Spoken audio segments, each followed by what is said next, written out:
अपने विषय की समझ के लिए प्रयास करना चाहिए व्यक्ति को, जो जिस कार्य को कर रहा है, दूसरे के लिए नहीं। जैसे मान लीजिए अब आप खेती कर रहे हैं, हम कथा सुना रहे हैं, अब हम कहें कि हम खेती सीख जाएं, हमको अपने कार्य को, आपके काम को हम देखें समझें, बहुत अच्छी बात है। हमको निरंतर उन्नति के पथ पर कब चल पाएंगे हम, जब हम अपने विषय को ही पकड़ के चलेंगे। गणित वाला व्यक्ति है तो गणित का विषय जो पढ़ रहा है या पढ़ा रहा है तो गणित को ही पकड़ कर चले, दूसरे विषय को समझ ले, अच्छी बात है ना। भाई वाहन चलाना आता है लेकिन अब वाहन चलाने पर ही आसक्त हो जाए, ठीक है ना। उसी पर एक नाव वाला व्यक्ति जो नाव चला रहा है, नाव चलाने वाला व्यक्ति जो है नाव चला रहा है, उसको कहीं भी अगर थोड़ा तेज गति में भी चलानी पड़ेगी तो वो चला लेगा। लेकिन नया व्यक्ति, अब जिसने, एक बच्चा है कहता है मैं साइकिल चला लेता हूँ, वो सिर्फ अभी साइकिल चलाना जानता है। एक ड्राइवर है जैसे, तो ड्राइवर स्टीयरिंग घुमाने वाले को ड्राइवर नहीं कहते हैं। गाड़ी बिगड़ जाए तो उसको सुधार भी सके, ठीक है ना, नहीं तो बोले हमसे तो बन जाती है चलाते, वो परफेक्ट ड्राइवर नहीं होगा। परफेक्ट कौन है, पूर्ण कौन है, जिसने उसके अंतरतम तत्व को भी समझ लिया।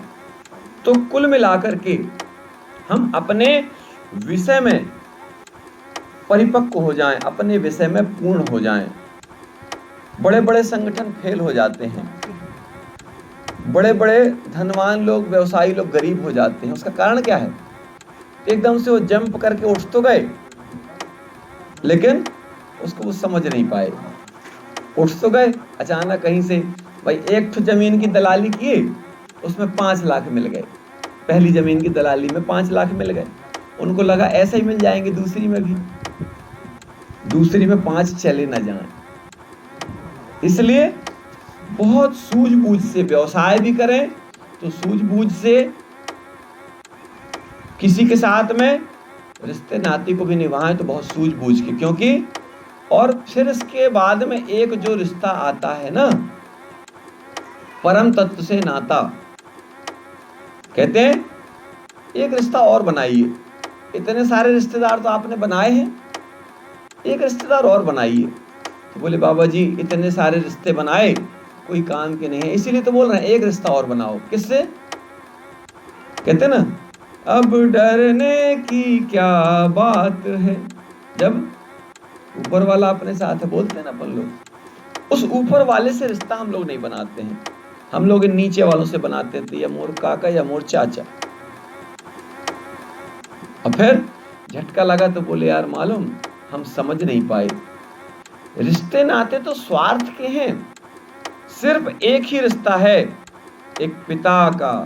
कौन सा पिता, परम पिता परमात्मा, जो सबसे बड़ा सुप्रीम पावर, सबसे बड़े पिता से रिश्ता बनाइए। किसका, हे पिताजी मैं आपके बगैर रह नहीं सकता। उस परम पिता को अगर आप ऐसा सोच लें, अपन लोग 3 घंटे 4 घंटे आप लोग कितने ध्यान से कथा को सुनते हैं, ठीक है ना, अपना घर परिवार बच्चे सबको जो है आराम से बोले भैया तुम लोग जो है अपना काम करो, मेरे को 10 दिन का स्वर्ग मिला है, 10 दिन का स्वर्ग मिला है मुझे, तो मैं उस स्वर्ग का आनंद लूंगा। बोले 11वें दिन से तो फिर मेरे लिए जो है, ठीक है ना, यही है। और किसी ने बड़ा अच्छा गीत गाया है, जीना यहाँ मरना यहाँ, इसके सिवा जाना कहाँ। मरना भी यही और जीना भी तो यही है। तो जब हमको जीना भी यही है, मरना भी यही है, तो हम कुछ करते चलें, कुछ अच्छा कर लें। क्योंकि आप लोगों ने बड़ा अच्छा गीत गाया है, मनुष्य जन्म अनमोल रे। क्यों है अनमोल, क्या बोलने से हो जाएगा, बोलने से अनमोल नहीं होगा, उसको करना पड़ेगा, कीमती बनाना पड़ता है। मिठाई बनी और दुकानदार ने कहा इसमें चांदी की बरक चढ़ा दो, होता है ना, बरक वाली मिठाई आप लोग खूब खाए हैं, तो चांदी की बरक चढ़ा दी। अब चांदी की बरक, चांदी कोई खा सकता है क्या, लेकिन जब चांदी का वर्क चढ़ जाता है तो मिठाई खा ली जाती है और उसकी कीमत बढ़ जाती है। लेकिन बोले चांदी की वर्क वाली मिठाई है, अकेले खोवा नहीं है इसमें। और दुकानदारों ने और दिमाग लगाया तो बोले अब सोने की वर्क वाली मिठाई भी आने लगी। और मिठाइयाँ आप लोगों को भरोसा नहीं होगा, खोवा 200-300 रुपए किलो। मिठाई तो खोवा से ही बनेगी, बात तो पक्की है। मिठाई इतना तो पक्की बात है कि मिठाई खोवे से ही बनेगी, और खोवा 300 रुपए से किलो ज्यादा नहीं होगा, खूब महंगा होगा। और डालेंगे क्या उसमें? शक्कर। खोवे में शक्कर ही डाली जाएगी, तो शक्कर भी 40 रुपए 50 रुपए किलो। और मिठाई बिक रही है 500 रुपए, 5000 रुपए और 50,000 रुपए किलो तक मिठाई बिक रही है। सोचिए, मिठाई में डाला क्या है? शक्कर। क्या भाव? 40 रुपए किलो वाली शक्कर और 50,000 रुपए किलो मिठाई बिक रही है। ये क्या है? ये है आपके धन का दुरुपयोग हो गया। जैसा कमाएंगे वैसा गमाएंगे। हम लोगों ने कमाया गलत मार्ग से, गलत मार्ग पर चला गया। इसीलिए कम कमाइए, कम खर्च करिए, लेकिन कमाई का जो मार्ग है वो बहुत अच्छा होना चाहिए।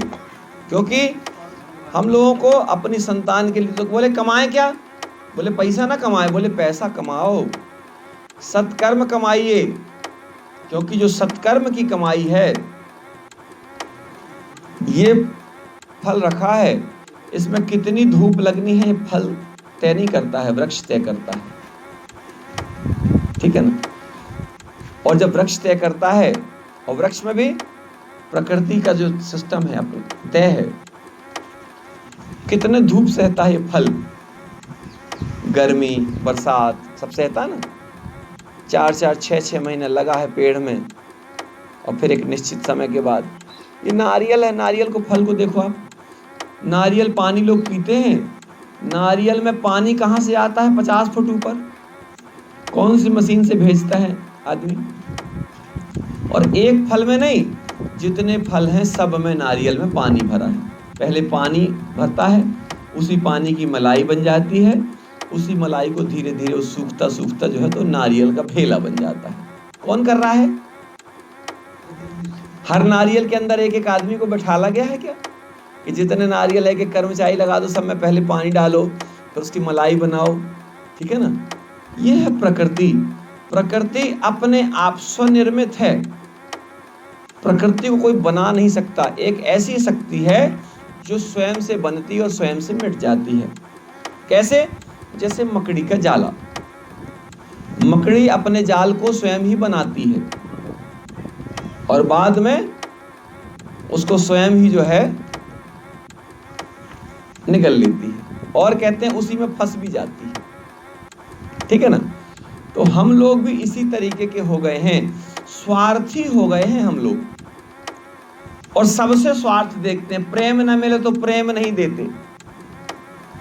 आपको किसी ने दिया नहीं तो हम लोग उसको नहीं देते, कहें या मोहि नहीं देस हम न दे।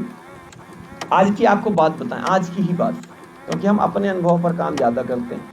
एक व्यक्ति आया, वो चूल्हा लेके आश्रम में, ठीक है ना, जो बिना लकड़ी, वो बिना धुआं वाला चूल्हा जो है, तो वो लेके आया, 50 चूल्हा लेके आया आश्रम में।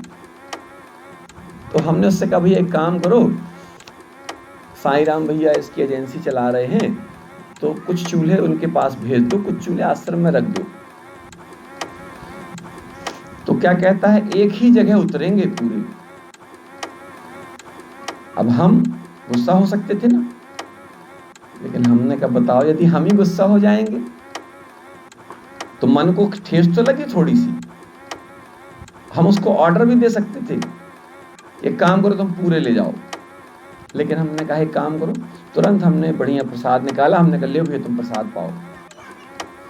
जहां पर गुस्सा होना चाहिए था वहां पर भी हमने उसको तुरंत प्रसाद निकाल के दिया। हो सकता है कि बाकी टाइम पर थोड़ा देर लगती। बच्चों को हमने कहा बेटा पानी भी लेके आओ, इनके लिए पानी पिलाए। इसके बाद में साइन करना था, हमने साइन किया और इसके बाद उनको एक पेन गिफ्ट दिया। बोले बाबा जी मेरे पास में पेन है। हमने कहा आश्रम से कोई खाली नहीं जाना चाहिए।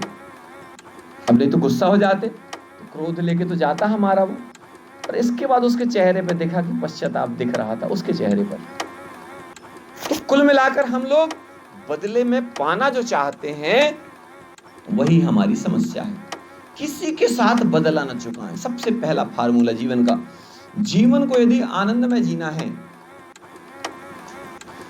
सर्प के अंदर जहर तो है, लेकिन सर्प क्या कहता है, जब अपनी सुरक्षा के लिए इस्तेमाल करता हूं मैं इसको, जबरदस्ती चाहे जहां से निकलता है तो फुफकारता नहीं जाता वो, अपनी सुरक्षा के लिए। जब कोई सर्प को डसने का प्रयास करता है, जब कोई सर्प को मारने का प्रयास करता है, तब सर्प अपनी सुरक्षा में डसता है। और आपको पता है कि बहुत सारे प्रजाति के जो सर्प हैं ना वो जहरीले नहीं होते हैं। लोग जो है सांप के डर से मर जाते हैं। अधिकतम सर्पों में जहर नहीं होता है। और जैसे उसने फुफकारा और हमने कहा सांप काट दे, खत्म। एक परीक्षण हुआ एक बार। परीक्षण क्या हुआ, एक जेल में एक कैदी को कहा गया कि तुमको फांसी होने वाली है। तो कहता फांसी से मुझे डर लगता है। तो बोले क्या करें, फांसी से डर लगता है, तो बोले क्या करें। तो बोले काम करते हैं, तुमको जो है फांसी नहीं दी जाएगी, तुमको सर्प के विष से तुमको मारा जाएगा। सबको उसको बताया गया कि तुमको सर्प के विष से तुमको मारा जाएगा। बेटे तिलक लगा देना भैया, जा, है ना। और कोई भैया लोग आए। अब सोचिए आप, दूसरे दिन उसको फांसी होनी थी, तो फांसी की जगह उसको कहा गया तुमको सांप के विष से तुमको मरवाएगा, तुमको सांप काटेगा। आंख में उसके पट्टी बांधी गई। थोड़ा समझिएगा बात को, बड़ी अच्छी बात है, समझने की बात है, बहुत गहरी बात है। हालांकि आप सब लोग बहुत विद्वान हैं, है ना, फिर भी हम तुझसे प्राणी हैं। आप लोगों के सामने कोई छोटी मोटी जो ज्ञान की बातें होती हैं परोसने का प्रयास करते हैं, इसलिए। और हमारा कुछ नहीं है, सब परमात्मा का है। उसको सुबह पट्टी बांधकर उसकी आंख में और बोले कि अब जो है आपको सर्प के विष से यहाँ पर मृत्यु मिलेगी।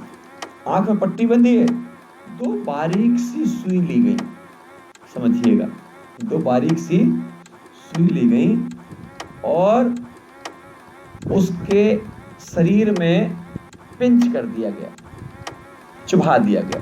ठीक है, जैसे अपन चींटी नहीं काट देते हैं किसी को, या अपन को चींटी काट देती है, तो ऐसे उसके शरीर में सर्प के कहते हैं कि दो दंश होते हैं, है ना। तो एकदम से दो सूजी उसको चुभाई गई और निकाल ली गई। और इसके बाद में थोड़ी देर बाद देखा गया उसका शरीर काला पड़ने लगा। क्यों हुआ ऐसा, थोड़ा विचार करिए। सूजी में कुछ नहीं था, सूजी में कुछ नहीं था। 3 घंटे 4 घंटे बाद उसका शरीर पूरा काला पड़ गया। बोले क्या बात है, और वो व्यक्ति थोड़ी देर बाद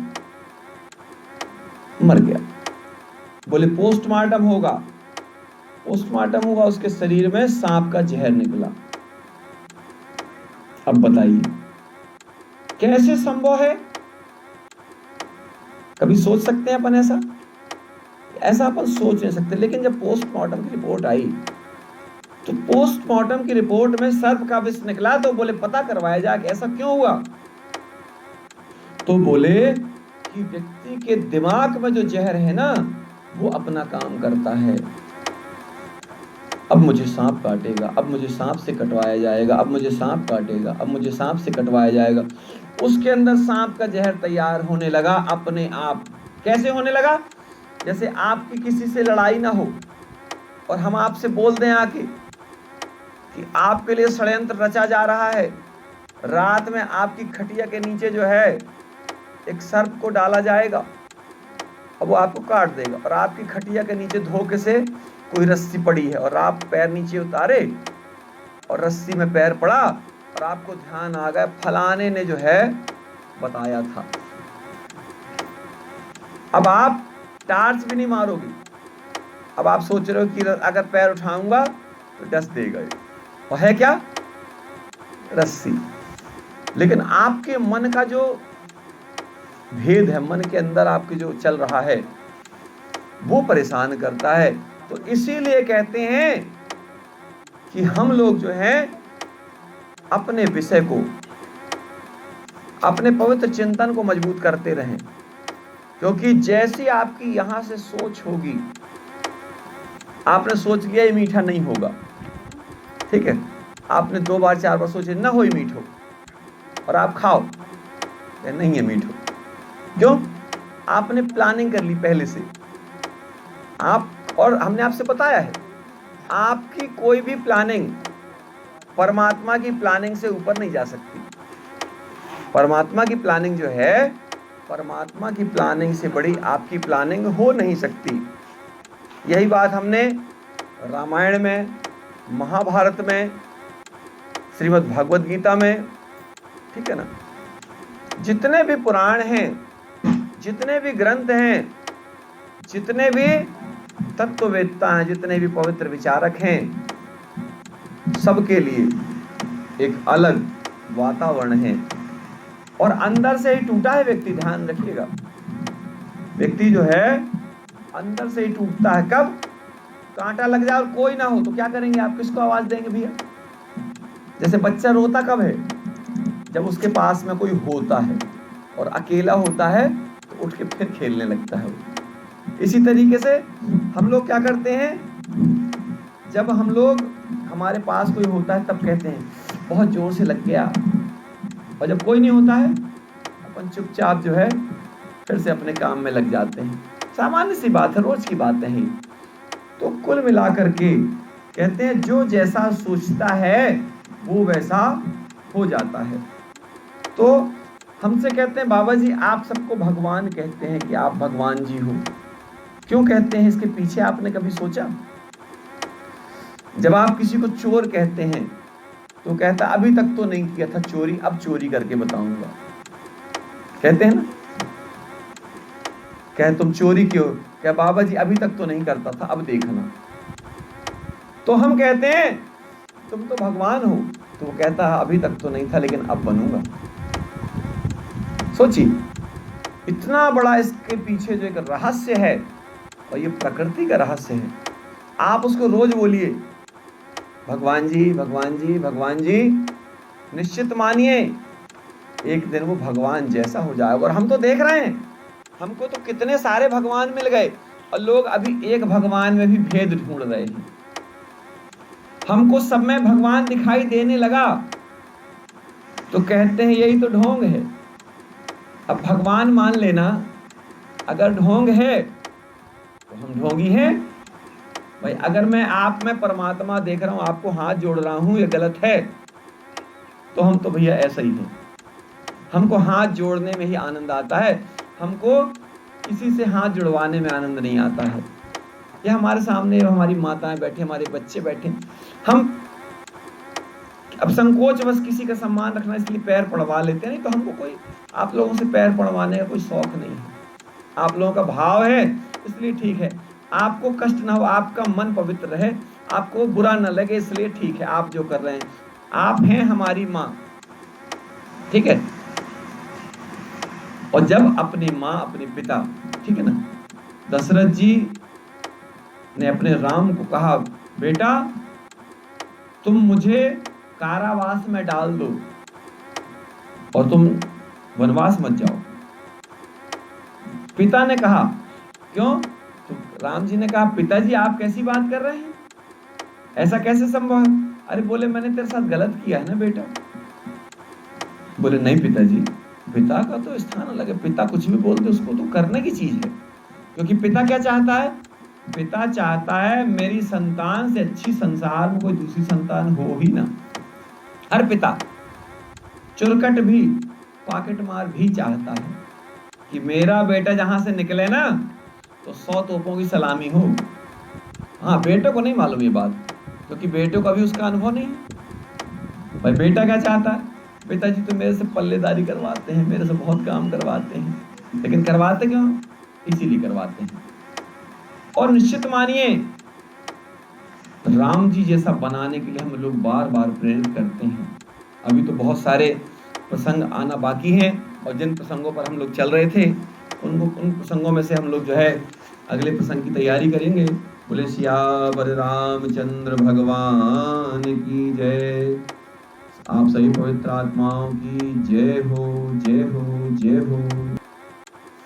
वर्तमान में जो समय चल रहा है इसमें भक्ति के साथ साथ देशभक्ति का होना बहुत जरूरी है। भक्ति तो चाहिए, लेकिन भक्ति किसके प्रति हो? देश के प्रति, इस धरती माता के प्रति। वसुधैव कुटुंबकम। अगर धरती माता के प्रति, भारत माता के प्रति हमारी श्रद्धा नहीं है तो हम लोग कितने भी बड़े धर्मज्ञ बन जाएं, लोगों का नुकसान ही करेंगे हम लोग। और जब तक हम लोगों का नुकसान